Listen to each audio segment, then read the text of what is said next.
بسم اللہ الرحمن الرحیم۔ قوم سبا پر اللہ تعالیٰ کا عذاب کیوں آیا؟ قوم سبا اللہ تعالیٰ کی بے شمار نعمتوں کے اندر زندگی گزار رہی تھی۔ یہ قوم ایک عظیم تہذیب اور تمدن کی مالک تھی۔ حضرت داؤد علیہ السلام اور حضرت سلیمان علیہ السلام کی باعظمت حکومتوں کے بعد ان کی حکومت خاص اور عام تھی۔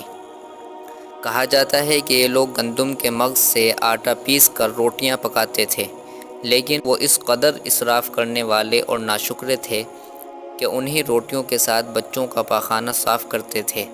ان آلودہ روٹیوں کو اکٹھا کرنے سے ایک پہاڑ بن گیا۔ پھر ایک صالح شخص نے وہاں سے گزرتے ہوئے ایک عورت کو دیکھا جو روٹی کے ساتھ بچے کے پاخانے کے مقام کو صاف کر رہی تھی۔ اس شخص نے عورت سے کہا، خدا سے ڈر، کہیں ایسا نہ ہو کہ خدا تیرے اوپر اپنا غضب ڈھائے اور تجھ سے اپنی نعمت چھین لے۔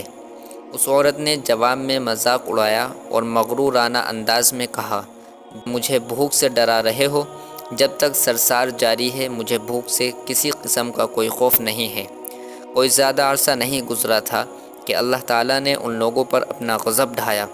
پانی جو کہ زندگی کی بنیاد ہے ان لوگوں سے چھین لیا، یہاں تک کہ قحط نازل ہوا۔ بات یہاں تک پہنچ گئی کہ ان کی ذخیرہ کی ہوئی تمام غذا ختم ہو گئی۔ آخر کار وہ مجبور ہو گئے کہ انہیں آلودہ روٹیوں پر ٹوٹ پڑیں جو ان لوگوں نے اکٹھی کر کے پہاڑ کے مانند ڈھیر لگایا ہوا تھا، بلکہ وہاں سے روٹی لینے کے لیے صف لگتی تاکہ ہر کوئی وہاں سے اپنے حصے کی روٹی لے سکے۔ قحط اور ان کی بدحالی کے بارے میں متعدد روایات موجود ہیں۔ سورہ نحل کی آیت نمبر 112 اور 113 میں یہ ارشاد ہوتا ہے، اور اللہ نے اس بستی کی بھی مثال بیان کی ہے جو محفوظ اور مطمئن تھی۔ اس کا رزق ہر طرف سے باقاعدہ آ رہا تھا، لیکن اس بستی کے رہنے والوں نے اللہ کی نعمتوں کا انکار کیا تو خدا نے انہیں بھوک اور پیاس کا مزہ چکھایا۔ اسی قوم سبا کے بارے میں ایک اور واقعہ بیان ہوتا ہے کہ ان لوگوں نے اپنی زراعت کو بہتر طور پر کاشت کرنے کے لیے پانی ذخیرہ کرنے کی خاطر بلق کے دو پہاڑوں کے درمیان ایک بہت بڑا بند تعمیر کیا ہوا تھا۔ دوسرے پہاڑوں سے گزرا ہوا پانی اس بند میں آ کر جمع ہو جاتا تھا۔ قوم سبا نے اس پانی سے صحیح طور پر استفادہ کرتے ہوئے بہت سے خوبصورت باغات لگائے اور کھیتی باڑی کو رونق بخشی۔ ان باغات کے درختوں کی شاخیں اس قدر پھلوں سے لدی ہوئی تھی کہ کہتے ہیں کہ اگر کوئی شخص سر پر ٹوکری رکھ کر ان کے نیچے سے گزرتا تو پھل خود بخود ٹوکری میں گرنا شروع ہو جاتے، ٹوکری تازہ پھلوں سے بھر جاتی۔ لیکن نعمتوں کی کثرت نے انہیں شکر کرنے کے بجائے اور غافل کر دیا تھا۔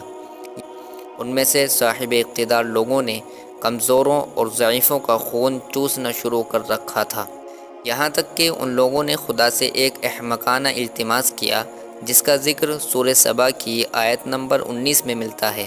انہوں نے کہا، خدایا ہمارے سفروں کے درمیان فاصلہ زیادہ کر دے۔ انہوں نے اللہ تعالیٰ سے یہ التماس اس لیے کیا تاکہ غریبوں، بے نواح لوگوں ان کے ہمراہ سفر نہ کریں۔ ان کی خواہش یہ تھی کہ آبادیوں کے درمیان خشکی ہو اور فاصلہ بہت زیادہ ہو تاکہ کم آمدنی والے لوگ ان کی طرح سفر نہ کر سکیں۔ اللہ تعالیٰ نے ان مغرور پیٹ کے پجاریوں پر اپنا غضب نازل کیا۔ بعض روایتوں کے مطابق چوہوں نے مورب نامی بند کی دیواروں پر حملہ کر کے انہیں اندر سے کھوکھلا کر دیا۔ ادھر سے بارشیں زیادہ ہوئیں جن کی وجہ سے سیلاب آ گیا اور اس بند میں پانی بہت زیادہ اکٹھا ہو گیا۔ اچانک بند کی دیواریں ٹوٹیں، اس سے ایک بہت بڑا سیلاب آیا جس میں تمام دیہات، آبادیاں، مال مویشی، باغات، کھیتیاں، ان کے محل اور گھر پانی میں غرق ہو کر نابود ہو گئے۔ ان کے باغات اور زراعت میں سے صرف بیری کے درخت اور کچھ جھاڑیاں بچی تھیں۔ خوش الحان پرندے وہاں سے کوچ کر گئے تھے، جبکہ الوؤں اور کووں نے قوم سبا کے کھنڈرات میں اپنے گھونسلے بنا لیے تھے۔ اور آخر میں سورہ سبا کی آیت نمبر 17 میں اس واقعے کا یوں نتیجہ نکلا، یہ ہم نے ان کی ناشکری کی سزا دی ہے اور ہم ناشکروں کے علاوہ کسی کو سزا نہیں دیتے۔ اللہ تعالی ہمیں زیادہ سے زیادہ شکر ادا کرنے کی توفیق عطا فرمائے۔